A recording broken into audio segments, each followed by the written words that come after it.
নমস্কাৰ, মই আচাৰ্য বিনয় কাশ্যপ। আজি আমি এটা টপিকৰ ওপৰত আলোচনা কৰিম। সাধাৰণতে এই টপিকটোৰ বিষয়ে সবে জানে, ইয়াক কোৱা হয় বিপৰীত ৰাজযোগ। এই বিপৰীত ৰাজযোগটো হয় কি আৰু কেতিয়া ই ফলিত হয় সেই বস্তুটো ইম্পৰ্টেণ্ট হয়। কাৰণ কি বিপৰীত ৰাজযোগটো চোৱাটো বহুতে সহজ, কিন্তু ফলিত হ'ব নে নহয় সেই বস্তুটো জানাটোহে আটাইতকৈ দৰকাৰী হয়।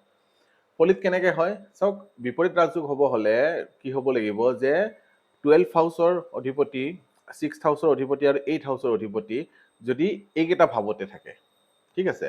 হয়তো 12 হাউচৰ অধিপতি যদি 6 হাউচত থাকে বা 8 হাউচত থাকে বা 12 হাউচত থাকে, বা 6 হাউচৰ অধিপতি যদি 8 হাউচত বা 12 হাউচত থাকে, বা 8 হাউচৰ অধিপতি যদি 6 বা 12 হাউচত যদি থাকে, আৰু লগ্নৰ অধিপতি যদি কুণ্ডলীখনত খুব পাৱাৰফুল অৱস্থাত থাকে, মানে কেতিয়া পাৱাৰফুল হ'ব, হয়তো লগ্নৰ অধিপতি কেন্দ্ৰত থাকিব লাগিব বা ত্ৰিকোণত থাকিব লাগিব, তেতিয়া বিপৰীত ৰাজযোগ হয়। এইটো বস্তু হ'ল কি শাস্ত্ৰ মতে ইয়াক কোৱা হৈছে একৰ্ডিং টু বৃহৎ পৰাশৰ হৰা শাস্ত্ৰ।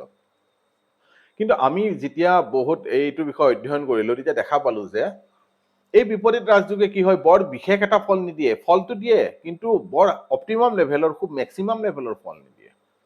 আমি কেনেকে চাব লাগে, সদায় মনত ৰাখিব যে বিপৰীত ৰাজযোগ যেতিয়া হয় আৰু যদি তাৰ পৰা আপুনি ৰিজাল্ট পাব লাগে, তেনেহ'লে 6, 8, 12 অধিপতি যদি 6, 8, 12তে থাকে আৰু লগ্নৰ অধিপতি কেন্দ্ৰ বা ত্ৰিকোণত যদি উচ্চ অৱস্থাত যদি থাকে, তেনেহ'লে মনত ৰাখিব যে এই বিপৰীত ৰাজযোগে জাতক বা জাতিকাক বহুত হাইটলৈকে লৈ যাব।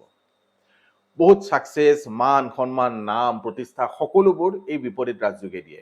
কিন্তু এই বিপৰীত ৰাজযোগ আৰু এটা কথা আছে কি, এই বিপৰীত ৰাজযোগ যদি কেন্দ্ৰ বা ত্ৰিকোণত যদি নিচ অৱস্থাত যদি থাকে, তথাপিও কিন্তু ভাল ফলে দিয়ে, বেয়া ফল নিদিয়ে, কিন্তু সি নিগেটিভ ৱেত ভাল ফল দিয়ে।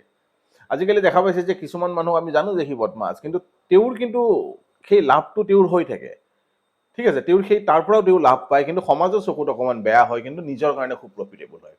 কিন্তু আৰু যদি বেলেগ চেন্সত যদি ক'ব যোৱা যায় যে 6 হাউচ 6, 8, 12 অধিপতি যদি 6, 8, 12ত থাকে আৰু লগ্ন অধিপতি যদি এনে নিউট্ৰেল চাইনত থাকে বা শত্ৰু চাইনত থাকে, তেনেহ'লে বিপৰীত ৰাজযোগৰ বৰ বিশেষ ফল জাতক বা জাতিকাই নাপায়, কিন্তু পায়, কিন্তু খুব কম পৰিমাণৰ ফল পোৱা দেখা পোৱা যায়।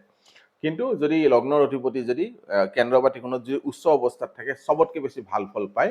এই বস্তুখিনি যেতিয়া আপোনালোকে কুণ্ডলীখন এনালাইচিছ কৰিব, তাত ভালকে গম পাব।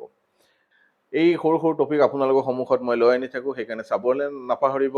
এষ্ট্ৰলাইভ অসম, এষ্ট্ৰলাইভ অসমৰ একমাত্ৰ প্লেটফৰ্ম য'ত এনেকুৱা ধৰণৰ টপিকবিলাক মানুহে সাধাৰণ ভাষাত বুজি পোৱাৰ কাৰণে আমি আপোনালোকৰ সন্মুখত আগবঢ়াই আনো। ধন্যবাদ।